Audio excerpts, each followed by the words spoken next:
it's your girl Talia Janae, and welcome back to the Licensed Yapper podcast.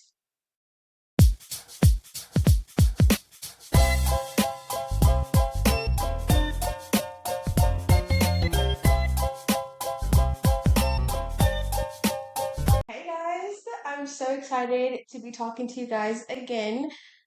This is my fourth episode, I'm pretty sure, and I'm so excited about continuing this series. So thank you guys for listening back with me. There's a lot of topics that I want to touch on today and that I'm excited to talk about. First, I'm going to start off with talking about some hot topics in the pop culture realm that happened last week or during the week. So we can just catch up and stay relevant.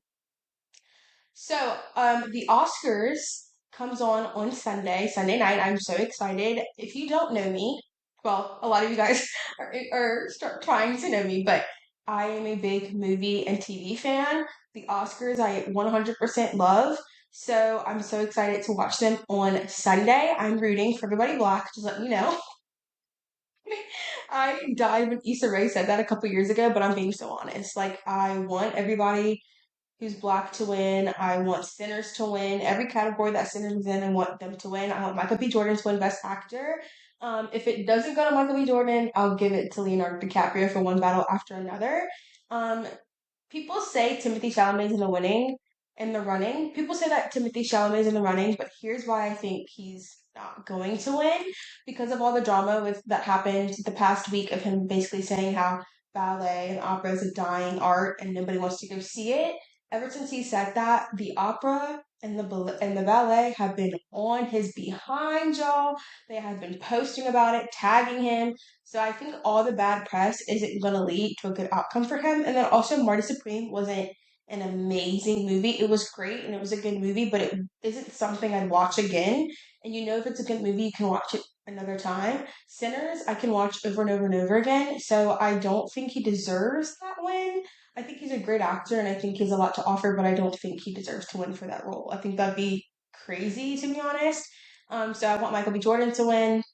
For best supporting actress, I want either Tiana Taylor to win for one battle or Munami Musaku for Sinners. I think them two had amazing performances. I really want Munami to win. She did amazing in Sinners, so she deserves it. If it's neither of them, I want my girl Amy Magden for Weapons to go. Weapons, I love that movie. I've seen it so many times, and she is spectacular in that role. So those are my picks, my like top picks, the most important categories of who I want to win. We'll see what happens on Sunday night, but I just hope that Sinners just kind of takes a clean sweep. They deserve it. Ryan Coogler deserves it. The movie's spectacular. If you haven't seen it, please, please, please watch it. It's so good. This episode's gonna come out after the Oscars. So we'll see who wins, and then I'll update you guys next Monday. The next. You feel me? Yeah, you know. So we'll see. Fingers crossed for Michael B. All right. Next, I know you guys have seen the Hannah Montana reunion. I talked about this on my first episode, but the 25th anniversary reunion is coming out March 24th on Disney Plus. I'm so excited about it.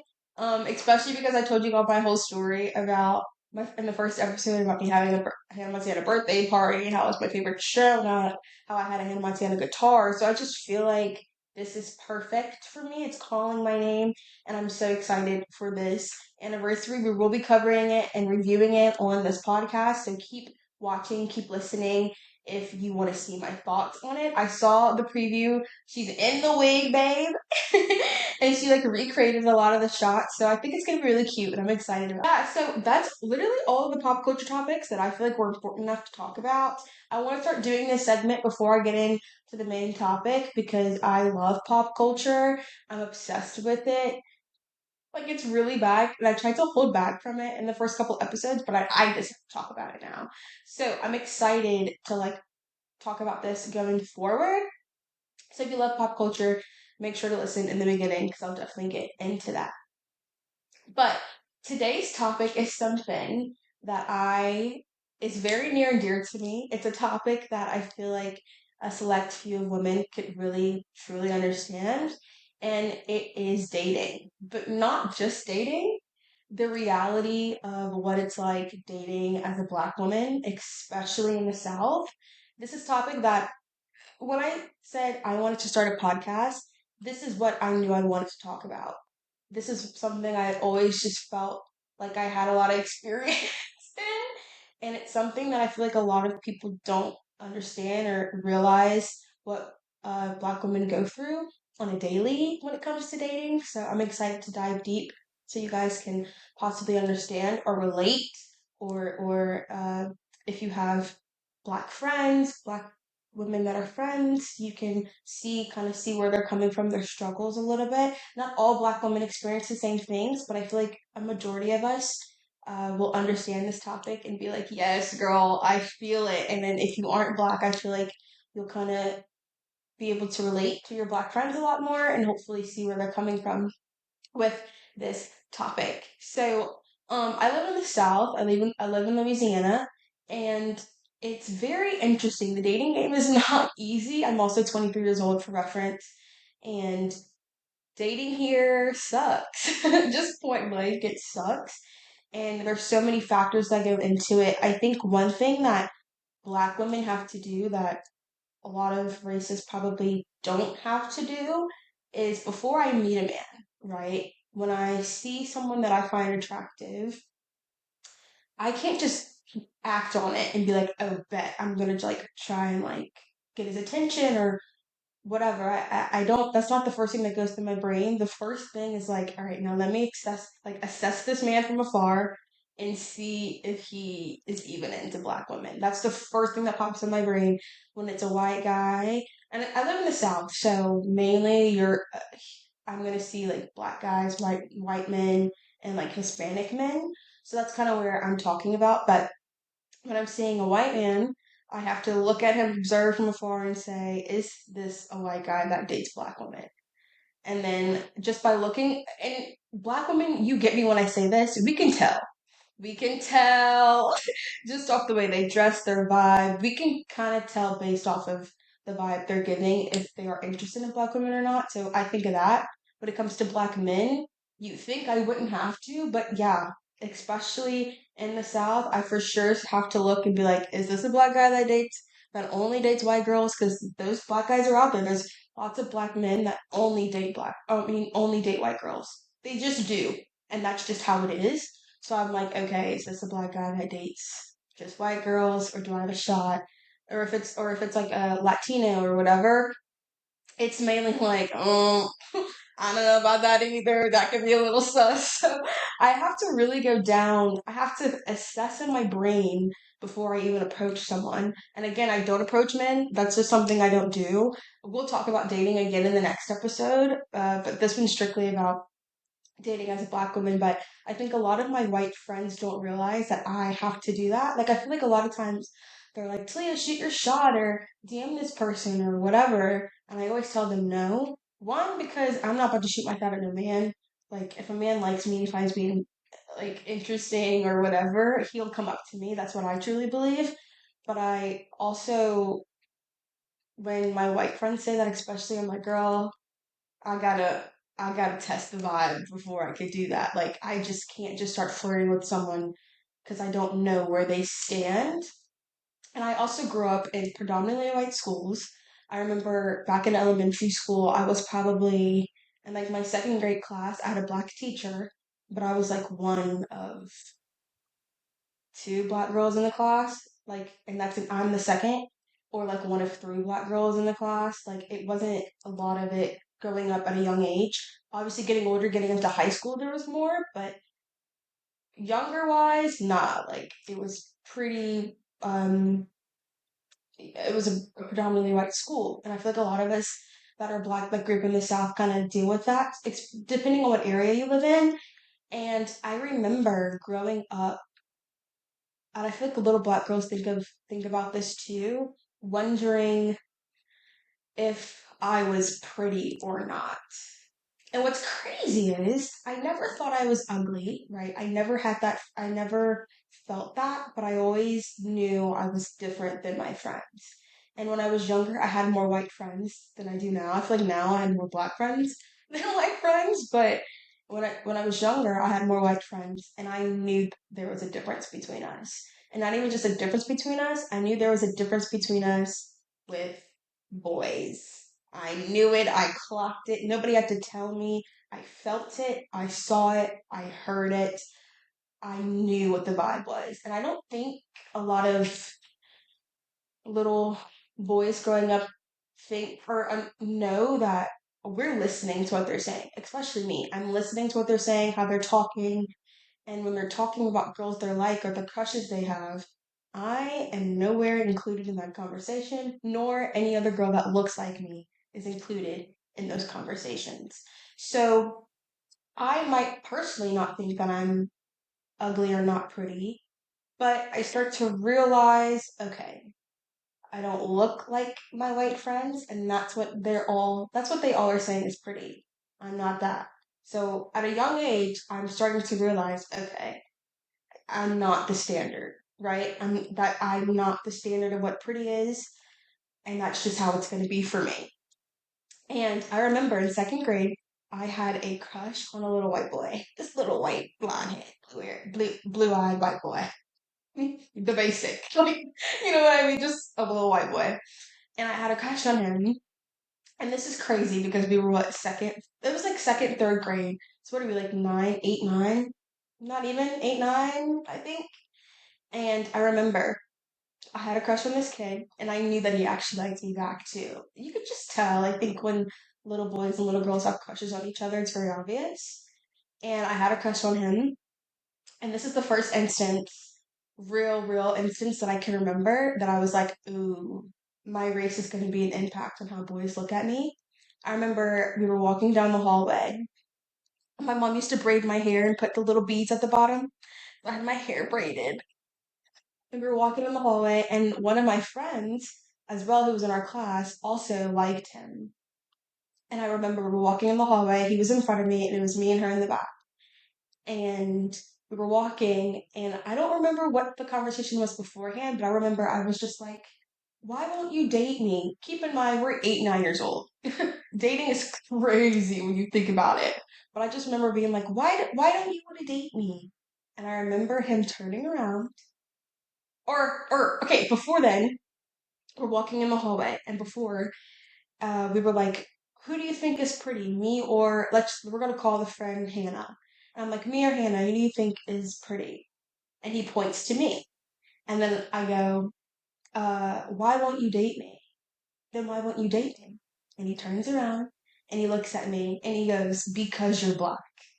Guys, I just remember little Talia stopping her tracks. And I was like that was the first moment. This is a real story. The first moment I knew, oh, this is going to be something I'm going to have to deal with. And I remember I cried and it hurt my feelings. We went back into class. I just remember the teacher being like, y'all aren't supposed to be talking about dating anyway. Y'all are too young. She's 100% correct. But that stayed with me. I'm 23 years old now, and I still remember that moment. It feels like I was there. Like, I remember it so well, and that hurt me so much because it's like, dang, like, that's the reason you're gonna give me? You know what I mean? Like, that's the reason. And I remember I instantly was like, okay, this is gonna be something that I'm gonna have to deal with. And it was.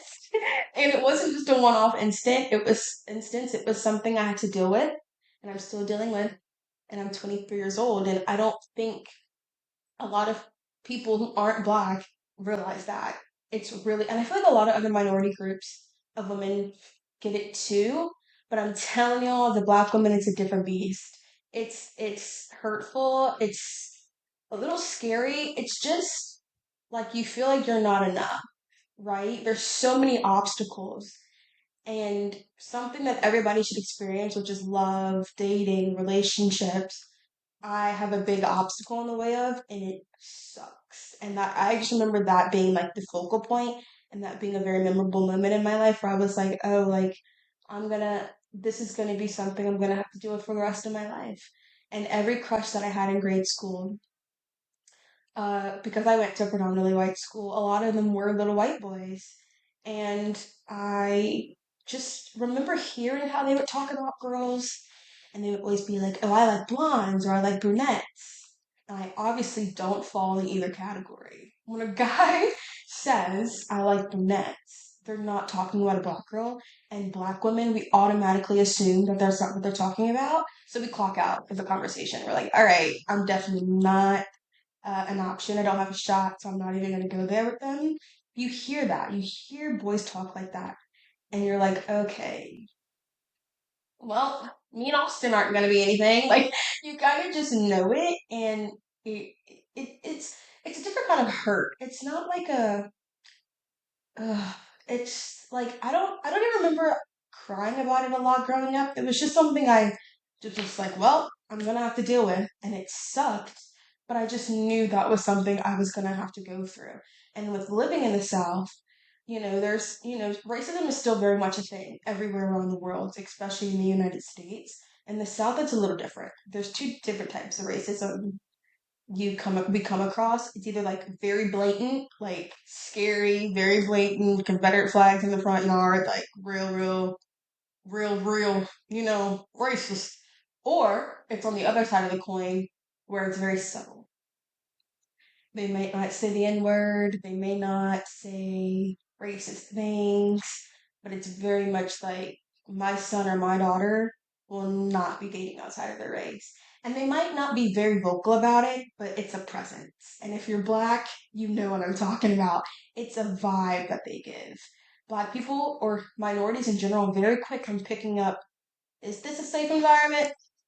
Just could tell, you know? So even meeting certain people, they're probably not racist, but I know that like they're not like as welcoming. You could just tell. It's just a vibe. I can't explain it unless you're a minority. If you're not a minority, I can't even explain it to you. It's just a feeling that is you just know what it is.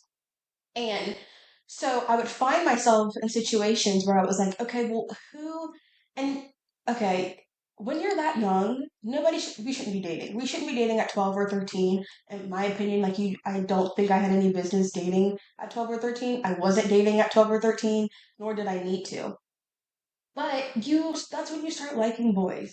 We all like boys, and you start figuring out what you like, what you don't like.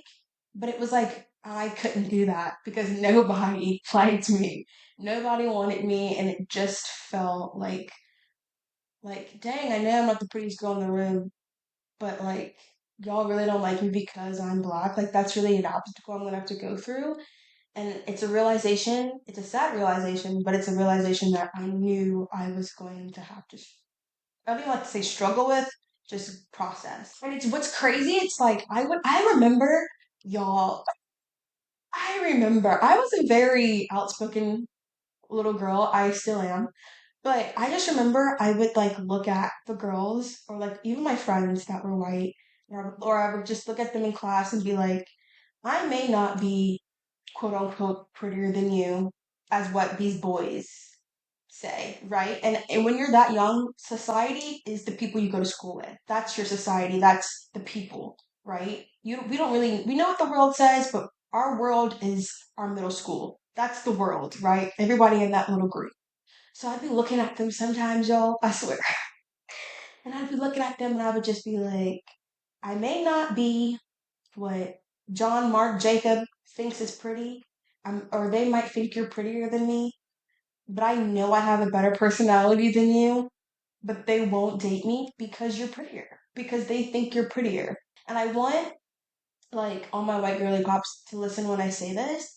It wasn't me hating, it was just me being like, you will always have a one up because just because you're white. Just because. Like you will always be prettier. Guys would want you more than me because you are. I just knew that growing up. I would sit in class or I would even look at my friends and be like, oh, you have it so easy. And I remember I was the friend. Oh, this sucked. I just remember I was the girl that guys would come up to and be like, oh my gosh, your friend is so pretty. Obviously, my friend was, a white girl I was friends with. And I'd be like, none of my friends would ever have someone come up to them and say, oh, Talia is this. Because I knew the people I was surrounding myself around, the kids I was going to school with, the boys I was going to school with, I wasn't even on their radar, right? And I'm not saying it has to do with racism. I think it's just what's in the South, bro. I think that's just what's brewing. And I think in society, I think also with TV shows, television, commercials, white girls are put on a higher pedestal. They are the universal standard of pretty. That's what they show as pretty. That's what they tell us is pretty. That's just what it is. If you're anything but that, especially at that time growing up, now it's a little different. But growing up, that's what was pretty was. So I know that's not me. And the little boys that are also seeing those TV shows, movies, commercials aren't gonna think that's me either. Whether they, and even if they thought it, and this is where I started realizing in high school, even if they thought I was pretty, they would have never went for me because I think it's also just I don't want to do that. And we'll get to that a little bit later because I had some wild experiences in that department. And like sometimes, like, and nowadays I get annoyed. I get so annoyed when, like, it's not even annoyed. I just get like, I feel like sometimes I can't tell my white friends this or that. Like when they're like, "Go shoot your shot," or "Go, I want to, girl, I just want to be like, girl, you don't like black girls." Like no, but they just don't get it. Whereas with my black friends, with my black girly pop friends, I'll look at them or like we'll be somewhere. And I'll be like, "Ooh, that man's fine." For example, we'll be like, "Yeah, but he don't date black girls." Like we just know it. We just know. It's just something black women can tell. I feel like with my white friends, they kind of live in a in a world that's like, no, everybody thinks everybody. It's like, I think you're pretty, so of course he would think you're pretty. And I'm like, no, it don't work that way. Like, that's not how it works, girly. And they're coming from a good place always, but they just don't get it. And I think another layer of that is not just being black, right? It's also a lot of colorism that goes with it. I have had black men, I have had white men literally look at me in my face or text out to me, "I think you're pretty, but sorry, uh, I don't date dark skinned women." So now I'm like, wham! Just shot in the chest, like, oh, I thought I only had to worry about being a black girl. I thought that was gonna be something I had to get through or I had to like navigate while dating. But now it's the shade of black that I am. Okay, like, what else do I need to worry about? But it's true, colorism is so real, and colorism in the black community is, I don't think people understand what it's like. There are so many black men out there that will not date a dark skinned black woman. There are a lot of white men out there that won't date. Okay. Ugh, I have so many thoughts coming at me at once. Let me finish my thought. But there's also white guys out there that also won't, or they'll date a black girl, but they won't date a dark skinned black girl. I had a guy in high school tell me, "You're so pretty, I really like you, but I only date light skins. I'm sorry." He literally typed that out and sent that to me. I had a black guy do that to me as well. A black man, I had a black man tell me, "I like you, but I only date light skinned black girls." I've had a black man tell me that and a white man tell me that. Isn't that crazy? That's crazy. But that's how it works. Like, there's this stereotype that like dark skinned black women aren't desired and we aren't pretty as like light skinned girls. And it's also something that I have to deal with. And people might not get that. I feel like a lot of black girls, we are starting to peep a lot of that crap. It's crap because I'll talk for both, but for white boys, you are a hypocrite. And if you think a light skinned girl will hear you, if you say that to a light skinned girl, like I only date light skinned black women, I don't date dark skinned black women, they're gonna look at you like you're crazy. One of my best friends, her name's Vic. Hey Vic, shout out Girly Pop. She tells me all the time, like she hates when men say that crap. Like it's the most ignorant thing to say, and she's not flattered by it. If anything, it makes her upset. It makes her so mad because it's not a compliment. I only date light skinned girls. Like light skinned girls are bad. If you say that to a light skinned girl, they're gonna look at you stupid. And if they don't, that's a red flag. Don't date her. Because it's a bit of self hatred, especially with black men. When black men say stuff like that, it's like there's some self hatred there that needs to be fixed. And it might sound crazy to people who aren't black, but there are black guys that are like, I will not date a black woman. So it's like I have to face that too. Y'all, I'm gonna tell you straight up, I don't get hit on in public. I don't get hit on. I don't have men like sliding up on my stories. Like that's not my life. I've never been someone who's had like a lot of male attract attention before. That's just never been my. That's not my testimony. I've never been that girl that's had so many guys coming away. I don't have that like at all. But like when people are like, I got people on my phone. There's nobody on my phone. It's dry. It's just my friends. But like black men don't approach me. And I was telling my dad this. I was telling him like I don't think you get it. Like black men don't like me either. Like I have trouble dating black men too. Like they say crazy things. There's this trend on TikTok of like black men going on um podcasts and like trashing black women, and I look at that, I'm like, why do you hate yourself so much? And it's like your mom is black, your sister's black, and they're probably darker than me, but you're coming at me. Like, it's crazy. The self hatred in the black community is something that's a whole other topic, too. And it's not okay and it's wrong, but it's something that's real. And I have to, to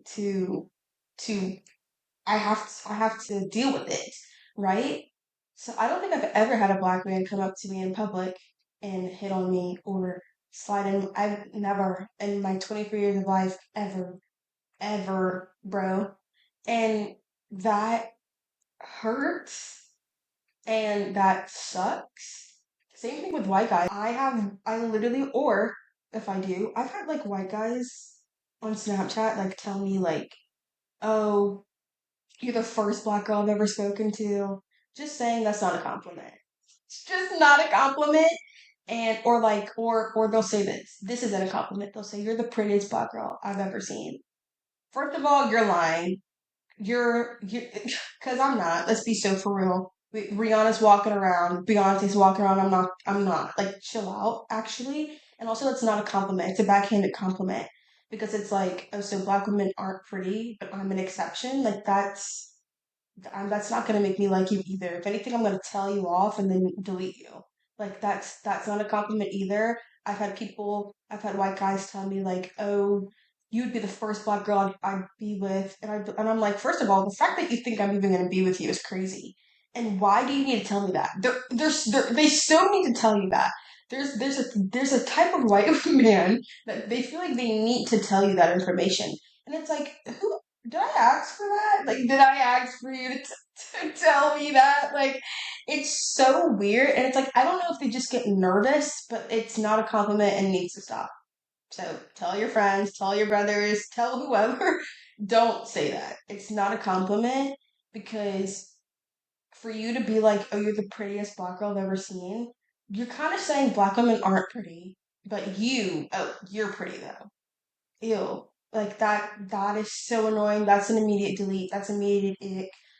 And even with same thing with black men though. A black man that's never dated a black girl, that's a little bit of a red flag for me. Because I have to go, okay, why? Why?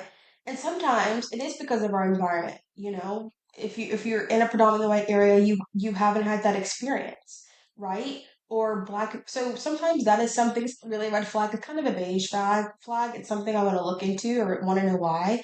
But a black man that says he's not attracted to black women, which is another thing black women have to go through. You will never hear people be like, I'm not attracted to white girls. They might say, I won't date a white, but they'll never say I'm not attracted to white women. People literally sit up here and they're like, I'm not attracted to black women.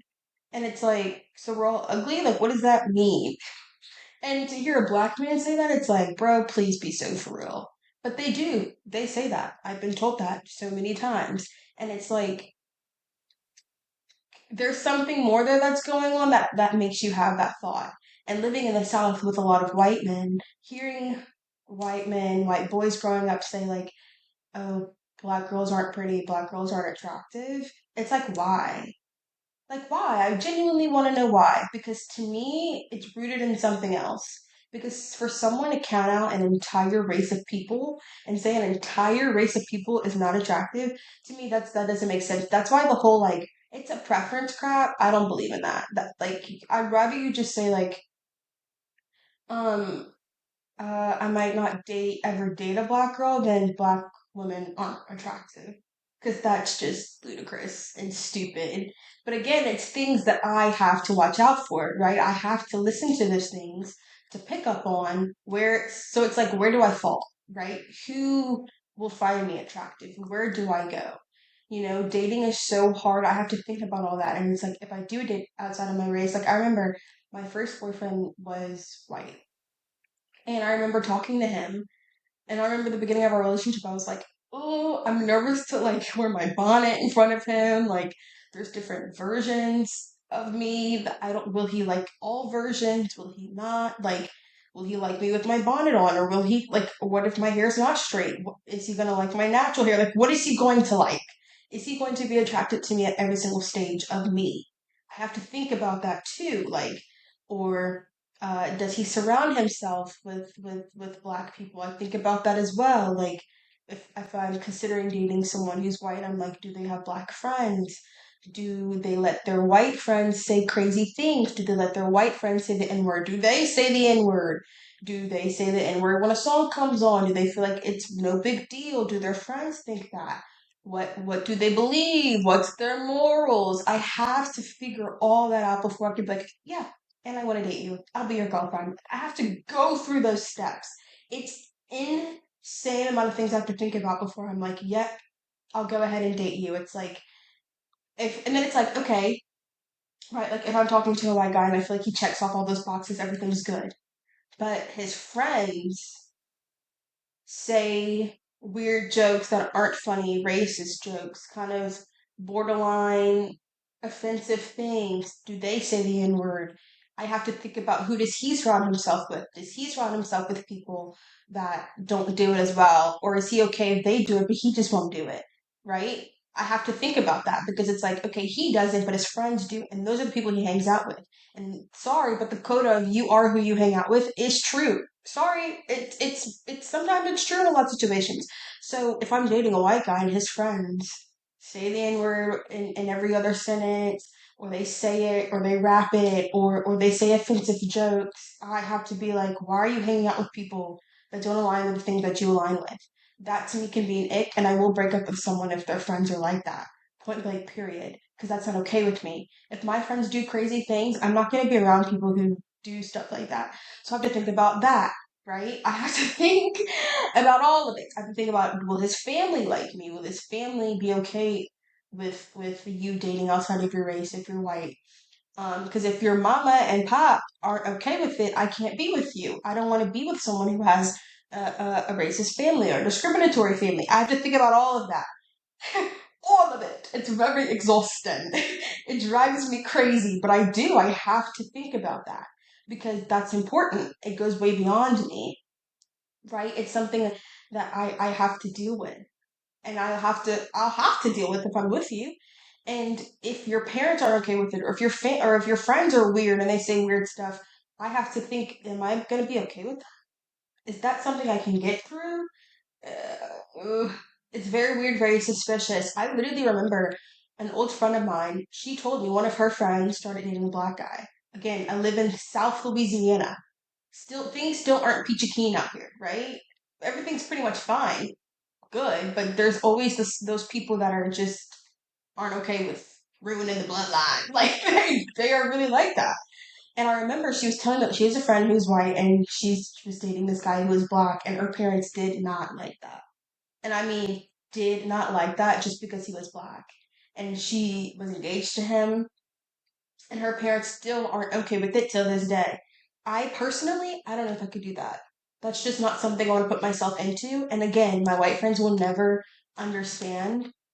Those are thoughts I have to go through. Will his friends are his friends weird? Is his family weird or are they okay with it? Or does his friends say weird things? Those are also things I have to take into account. Right? It's not that simple. It's not that simple of just going up to someone. You know what I mean? And it's something I have to think about every single day of my life. I'm single now because there's lots of reasons why I'm single now, but I have eyes and I see people and I see attractive people all the time, but that always goes through my brain. Is he the type of guy that dates black girls? It's something that I have to go through, and I feel like a lot of Black women can relate to that. We're not the standard, and we now that we know we're not the standard. I mean, we think we're the standard.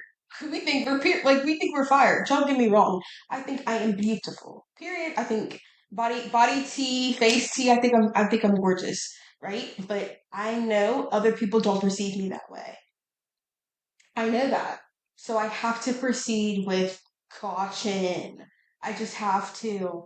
And I don't know if a lot of people they don't know. I do know. People don't get that. It's not that simple. And if anything, it's really exhausting. It's exhausting having to think about that all the time, but it's true and it's factual. Like, if my friends are like, "Oh, today I just saw a really cute boy." Okay, tell me what it looks like. Okay, he's white. Okay, does he look cute? He's white girls. Mostly I date or my friends, especially my friend Vic, she'll be like, "Ooh, girl, I saw this really, really cute boy, black or white, black, but he looked like he only date white girls." Like, we do that.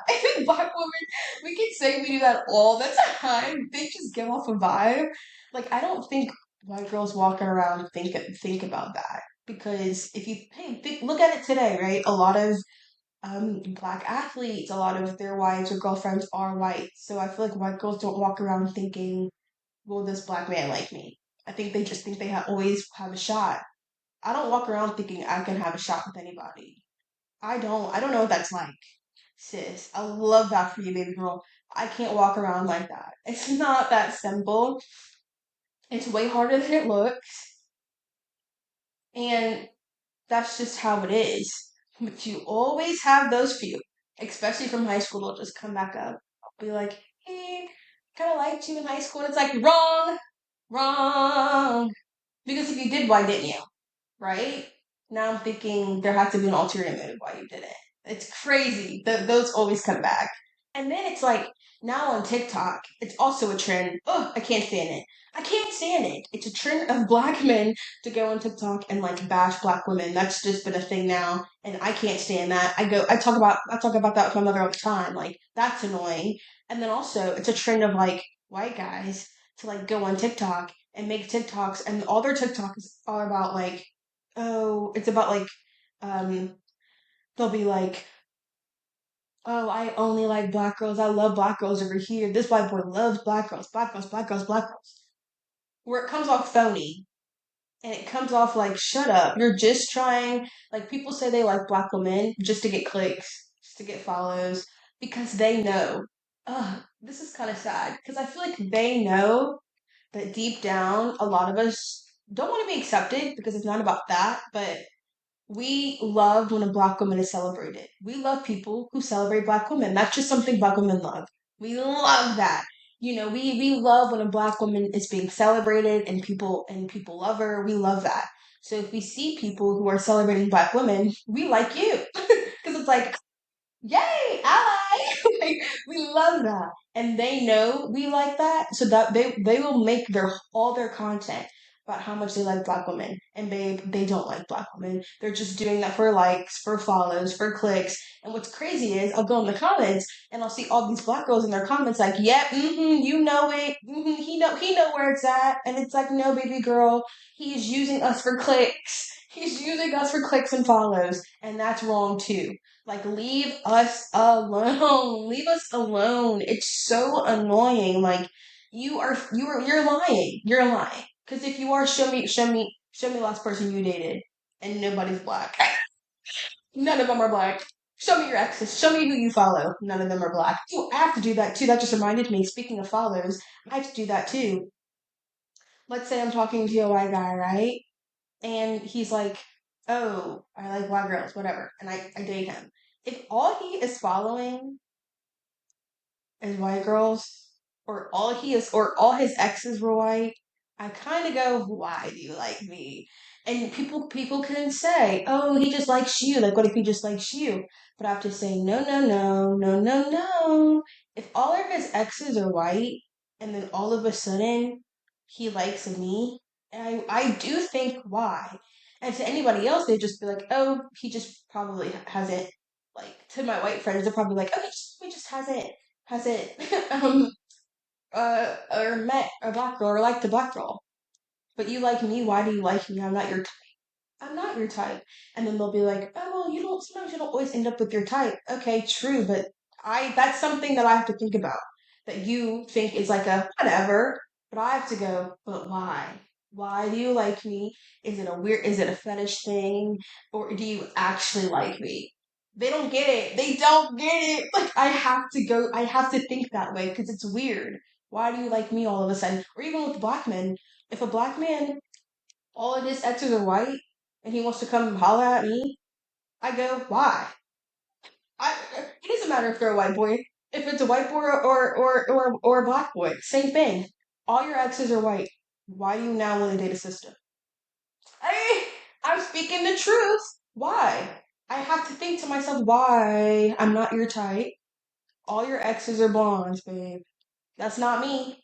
Why do you now like it? It's I have to think that way. And that's for both different types of guys. I have to think why do you now all of a sudden you want to date a black girl? Why?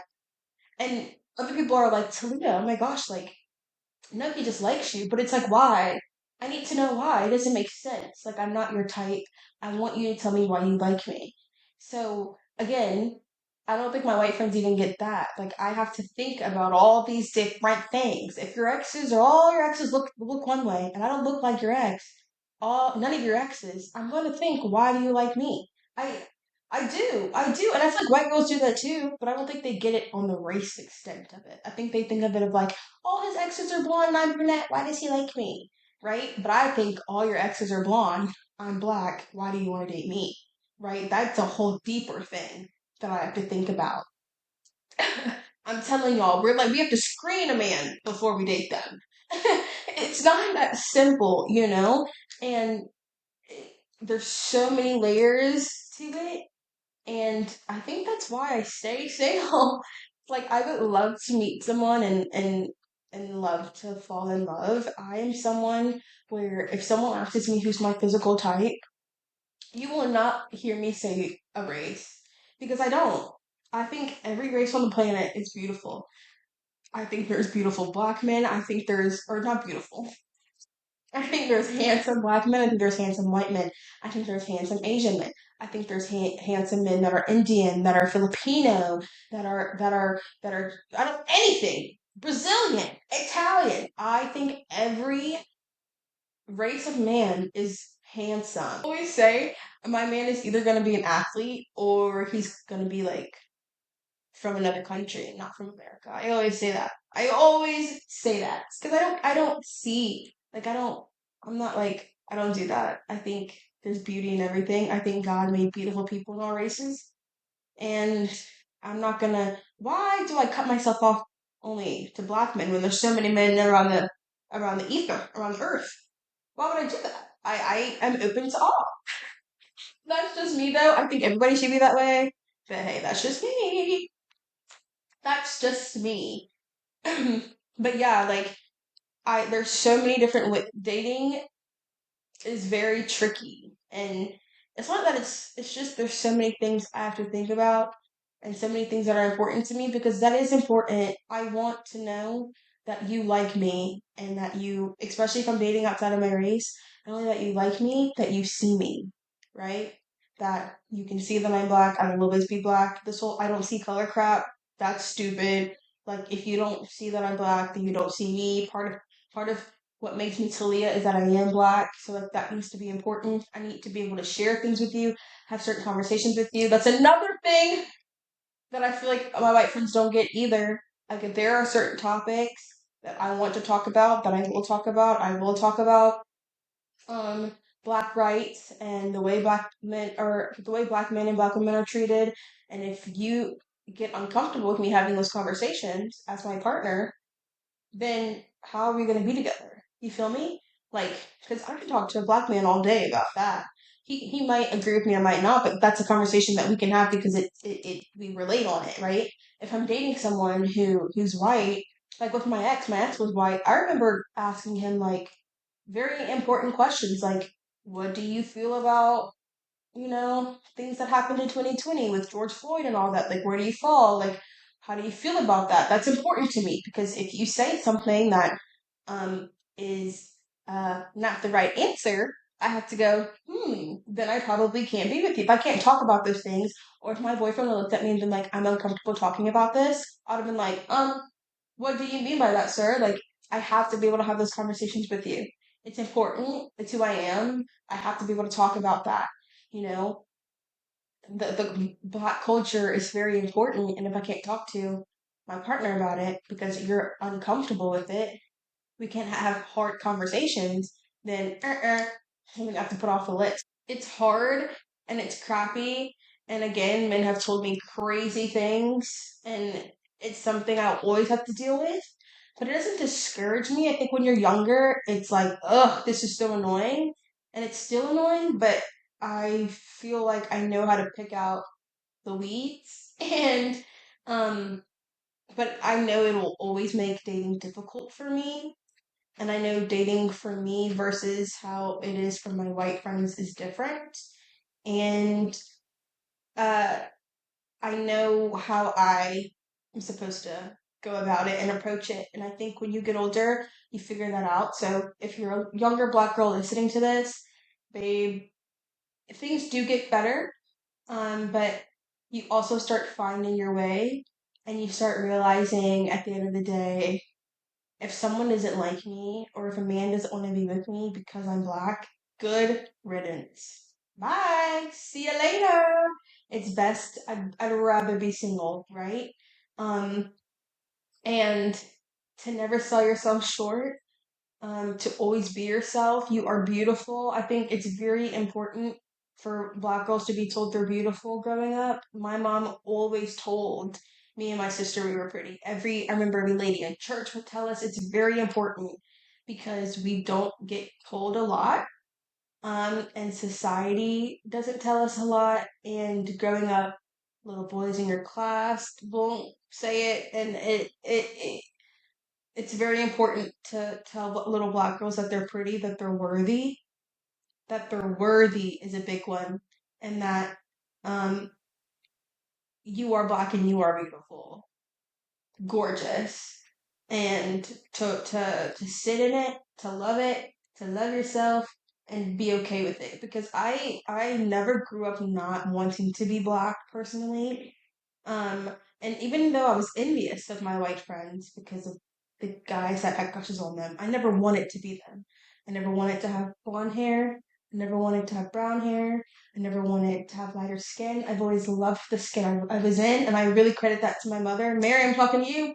I really credit that to my mother. She told me that I was beautiful. I was always beautiful. My skin is beautiful. Credit that all to my mother, because she raised me and my sister to believe that we were beautiful and our Blackness is beautiful, and that's very important. But yeah, I've always wanted to talk about this. I talk about this with my friends all the time, especially my Black friends all the time. So I thought this was really an important topic to talk about. And I also want to talk about dating again next week, but on a different way of not just being a Black girl with dating, but just being a girl, period, and my standards of how I want my man to be. So tap into next week episode to see the part two of this. Um, and yeah, I really, really loved this conversation, and I've been super excited to have this one. So I hope you guys really, really enjoyed that. We're gonna go right into my reality recap. We have a couple shows that we need to recap. Not as many as before, but I have a couple shows I want to recap and talk about before we end. So first, for Love Is Blind, the reunion was on Wednesday, and guys, let's really just dive into the bits that matter. So with Devontae and Brittany, so I knew they weren't together. Duh, I knew they weren't going to be together. But I think it's crazy when Brittany was like, "We were together." When he left, I thought we were together. 2 weeks passed. He told me he needed space. He didn't speak to me for 2 weeks. The next thing I know, he's in Austin with Bree, Priyanka, and Ashley. But he told me that he was going to Austin for a business trip, but he was really out there for a concert. So why are we lying, Devontae? And he knew. He even said it. He knew he didn't want to be in the relationship anymore, but he dragged it on and he lied to her. And Priyanka and Bree and Ashley are sitting up there like, why? I didn't think I need to tell you. Why would I need to tell you this? And it's like, y'all are looking like mean girls, especially Bree. Bree's sitting up there like, oh, I didn't know we needed to ask permission. Like, I didn't even know we needed to tell you. Why wouldn't you tell her? If y'all are so close, why wouldn't you tell her, like, hey, girly pop, just letting you know, like, Devontae says y'all aren't together anymore. Like, are you okay? Something. Because Brittany's sitting at home thinking they're together while Devontae's, going around the town and acting single. I thought that was really weird of them to do that and to treat them like that. And I think it's so ironic that it's them three, that the same three that let Connor look at them in the face and talk about Jess. Like, do y'all have no backbone? Do y'all not stand up to men? Do y'all not ask men questions? I found that very weird, very strange. The girl code is not in Ohio. It's not in Ohio, because for them girls to do that and then for them to be sitting in the audience like, we're not that close. I didn't know I needed to ask. Like, that's weird. While Brittany's thinking they're together. I think it was also interesting to have Brittany's dad in the audience, like asking Devontae questions like, you told me you were going to marry my daughter, you told me you were going to protect my daughter, and you did the exact opposite. Honestly, claps to Brittany's dad, because like I think when we say it to our peers, it's one thing, but when you're messing with a family and someone's dad is looking at you, that hurts, and it's another layer of things. Like I started to tear up when that happened because I was like, yeah, like don't mess with someone's daughter. Like you could have just been so honest and you weren't. And Brittany's running around here with her engagement ring on looking crazy. And I thought that was completely wrong. And the fact that now he's engaged with the baby, you've been busy, and apparently he's only met this girl. They've only met and they have only been together for a month. So that that was insane. I think the whole Amber and Jordan conversation of it all was very uncomfortable. I was very uncomfortable with all of it. I don't know who to really believe. I think from what I could gather, Jordan did some things, Amber did some things. The marriage only lasted 4 months. It wasn't healthy. And I think Amber has a lot of work to do. I think they kept saying, like, Amber came into this experiment hating men, and now she ended up getting married. But I think Amber still has a lot of pent up anger towards men, which is valid. Like, sure, babe, I'm not saying that that's wrong, but I think she probably did come at him very angry. And her even walking off the stage, I think she needs to process her emotions.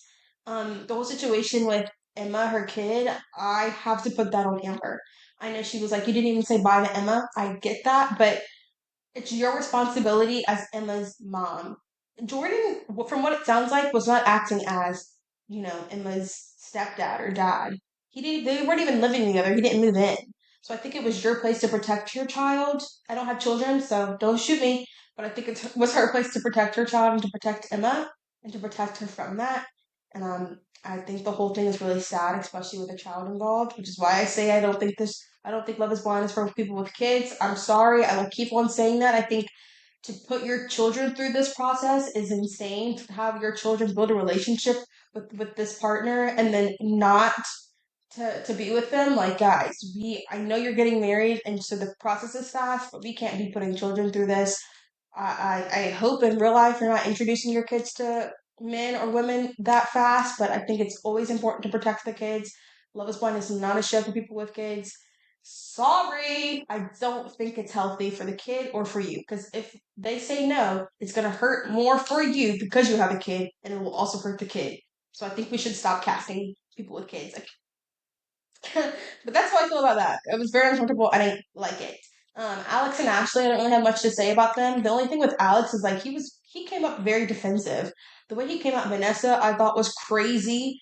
If I was Nick, I would be like, hey, don't pipe down, sir. He was getting real smart with Vanessa, and Vanessa was just asking him questions like it is her job. Like he was doing a bit much, and I didn't really like the way he was speaking to her. Other than that, I don't care about Alex or Ashley. I think they're both boring.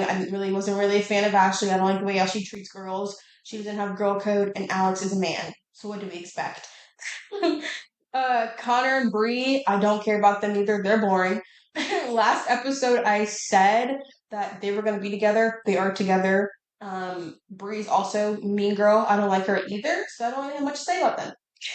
Vic and Christine, I am so happy with them. I'm so happy that they're still married. I knew that still be married, and their marriage looks beautiful and healthy, and I hope it stays that way, and I wish them so much of the best. And I think And I love that they got a trip. They deserve a trip. So that was really sweet to see as well. And lastly, Jessica stood strong. She barely looked at Chris, didn't give Chris the time of day. Chris was barely there. Chris came because his contract said he needed to be there. He could care less. To me, he didn't give enough apologies. He didn't give enough remorse. He was just there. And Jessica stood her ground, didn't even look at him, and now she's with a new man that treats her respectfully, treats her right, treats her like a queen, and I love that for her. He seems like he really loves her, and I really love that for Jessica.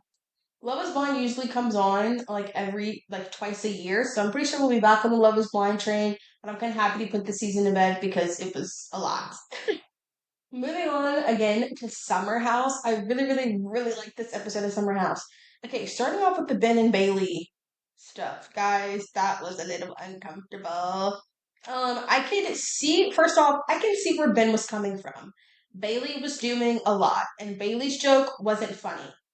But in defense of Bailey, I think the girl just don't know how to flirt, and I think she was just trying to flirt, and I think she was just trying to be funny. When it wasn't funny, it wasn't the time, and I think when Ben confronted her, I think she really was like had a flashback of her past relationship with like him, the way he was speaking to her, because he wasn't yelling at her, but he was being very direct, and I think it like took her by surprise, and she wasn't expecting it, and she really didn't mean to hurt him or to be offensive or to say something inappropriate. I think she was just trying to be fun and flirty and funny, and it just didn't work out for her. I do Ben definitely did come at her a little hard, a little heavy, but I think they recover in the next episode. I saw a little sneak peek, and they definitely recovered in the next episode. So we'll see how that goes.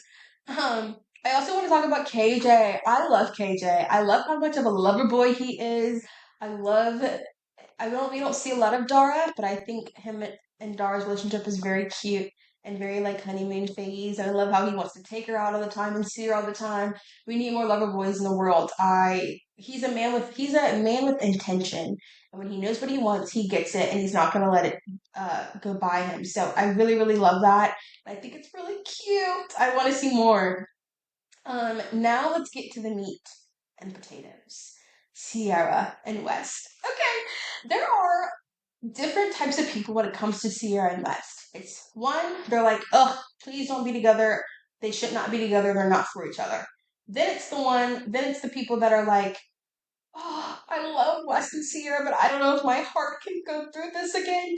And then it's people like me that's like, yes, get back together. Y'all are soulmates. I love West and Sierra.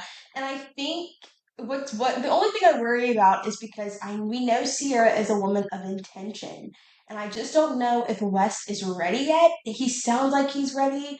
All the things he is saying about like our relationship was magical, like when we were together, it was so much fun. And when he was like by the refrigerator, he was like, I miss talking to you. I want to talk to you. I just don't know how. And I literally see her when she was like, yeah, I designed it perfectly that way, had me on the floor. Because, yes, woman, stand on business. He did her dirty, and she really was like, okay, bet, then you have zero access to me, and she stood on business. But now you could see that they're really, really, really having a connection. And I feel like West is really, I think he's really realizing that he messed up a big opportunity. I think he's starting to realize that he wanted to be the boy that was out with all these opportunities and all these girls so badly, but I think he's realizing he had something good and he lost it. So I can't wait to see where their relationship goes throughout the season. I really, really think they might reconnect, and if they do, I'm gonna be really excited about it. Um, yeah, so I'm really, really happy about them. Lastly, the new show that we're talking about is The Secret Lives of Mormon Wives. We're gonna break this up in threes. I think um 10 or 11 episodes came out yesterday. We're going to break it all down in three parts, we're going to break it down by three episodes each. So I'm going to recapping episode 1, 2, and 3 right now, and then we'll do 4, 5, and 6 in the next episode, just because that's a lot of y'all, there's a lot of drama and a lot of tea. I can't get through all of it in one episode. So we're going to start off with just the first three episodes. One, I think let's just talk about Jordan and Jesse's relationship. Very tumultuous, whatever. Very toxic. I think seeing Jesse break down in the arcade, guys, they don't need to be together. I think what happened last season was a lot with the affair, with the emotional affair, and I think like Jordan always feeling like he needs to be better, he needs to prove himself that he can make more money without Jesse and be without Jesse, and him talking about how like dad talk is better and he doesn't need the girls and they can make more money than the girls. It's all about that for him. And I think Jesse really is trying to fight for their relationship and it's just not working anymore. I think it's done. I think it's in the dumps. I don't think Jordan deserves her. And I think she's really been trying to make up for what she did. But I think Jordan talked down to her. And I saw their interview with the Viall Files last season. And guys, Jordan doesn't seem like a guy who takes accountability at all, which is what Layla was telling him. Um, Jordan, like Jesse was staying at hotels. Jesse goes to hotels every 2 weeks, packs her bag, leaves her house that she paid for, keep in mind, and goes to hotels and stays away. That relationship needs to be done. It needs to end. It's not okay. I can't take it anymore. I think it's becoming very toxic, and to see her cry like that, hyperventilating, it's not okay. And it's not going to be okay. And that was pretty much the first episode. And then the second episode with Taylor and Ben. I think, okay, first off, I'm so excited with Taylor being the Bachelorette. We're going to recap that too. But for her to be like talking to Ben right before she goes out for the Bachelorette, I think is crazy. I think I don't know. I don't know what she was thinking with that. I wouldn't be dating people and I know I'm about to be dating 30 men. Like I feel like that's crazy for her to do, but it's also Taylor, so what do we expect? Um, I think all the guys coming back from Vanderpump Villa and loving Dakota is very strange. I think boys see things differently than we do, and Dakota doesn't seem like a very stable person, and I feel like what he put Taylor through was and what he put Taylor through was not okay. So I thought it was very strange when they come back and they all love Dakota. Very interesting. Um, oh, bro, Chase was shooting shots at Jordan. He was coming for Jordan. I like Chase. I think he's funny. He's for the girlies. Everything he believes in. I love him. I love him. I love him. I love him. And he was coming for Jordan, which is I was actually happy with. I don't like Jordan, so I love seeing him come for Jordan's neck a little bit because I think what he did. I mean, Jordan should have told Jesse, but I think yes, he is betraying Dakota by telling Jesse. So Dakota's every right to be upset if you think about it, right? You know what I mean? But oh wow. But I think it's like, oh, now, Jordan, you're trying to protect your relationship. Like, you should have been trying to protect your marriage. So, weird flex trying to do it now. And then with episode 3, I think we just realized again how Taylor and Dakota just aren't healthy. And they shouldn't be together. And it's not going to work. And to have her cry on the floor of Jesse's closet, finding out that Dakota hooked up with someone in Vanderpump Villa, like she needs to let that go. And I hope with this season of The Bachelorette, she really did let Dakota go and let him go officially. And I hope we see that in the upcoming episodes too, because that relationship is so toxic. I can't even talk about it. It makes me uncomfortable. Like I've never seen so many women cry on their knees for men that don't treat them right. Ugh, it needs to stop. And that's something I think Mormon wise needs to stop showing. Like it's not okay at this point, and I don't want to see women cry all the time. Why are Demi and Brett singing? I don't know why they decided to do that. It wasn't good. And then also, like, with the whole Demi of it all, I thought it was weird starting off where her and Jesse were friends. Obviously, they're not friends again, but Demi is just, I don't trust her. And it's so tricky with her because it's like, I want to believe women, but she is a tricky girly. I don't know what it is. And I thought it was so funny when they kept, like, flashing the screen back to the empty chair, like, Demi, what do you think? And they were flashing back to her. That was so funny. But yeah, that was kind of it. No really big storylines. I think 4, 5, and 6 really pick up a little bit, so I can't wait to dive into those for next episode. But I really enjoyed this episode. I hope you guys liked it. I hope you guys found it interesting and learned a lot. And I hope any black girls listening to this realize that they're loved and that they're beautiful and that I'm on this path with you, girl. I feel you, I see you, I relate to you. Um and yeah, guys, I hope you guys enjoyed this episode of Licensed Yapper. I will see you guys next week. Pieces and blessings, y'all. Bye.